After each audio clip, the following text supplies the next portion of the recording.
Research identifies lupin traits in 64% of animals and reveals impacts on their behavior and adaptation. Could that tiny dog crossing the sidewalk also harbor a wild trait? A new study by American scientists suggests so. Nearly 64% of modern breeds have some detectable amount of wolf DNA, not a distant ancestral inheritance, but the result of crossbreeding that has occurred over the last few thousand years. The findings, released by researchers from the Smithsonian National Museum of Natural History and the American Museum of Natural History, reignite the debate about how dogs and wolves have continued to interact long beyond domestication, which began about 20,000 years ago. The team analyzed thousands of dog and wolf genomes available in public data. The survey showed that even Chihuahuas carry about 0.2% lupin DNA.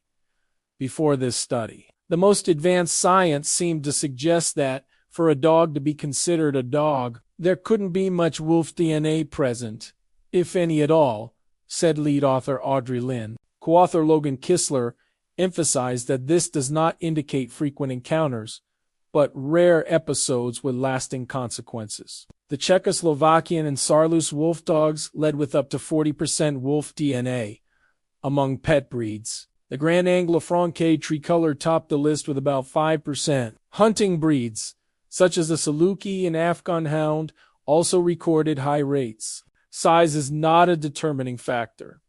St. Bernards, for example, did not show significant ancestry. The study also showed that 100% of village dogs, which live close to human communities but without owners, carry wolf heritage. The authors suggest that they may function as a contemporary gateway for this genetic mix. Influences on behavior.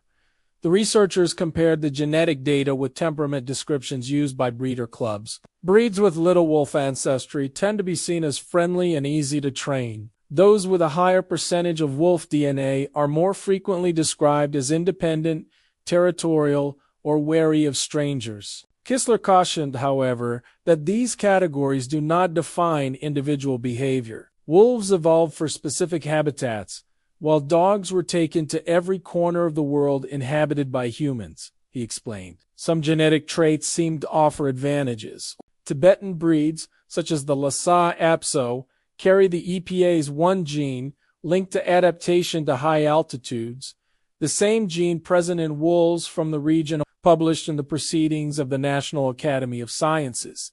The study suggests that environmental changes, such as habitat fragmentation, may have brought isolated female wolves closer to stray dogs.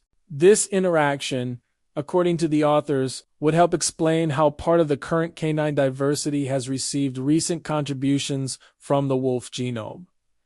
And that's it for today, folks. If you liked it, leave a like and subscribe to the channel so you don't miss the next videos. A big hug and see you next time.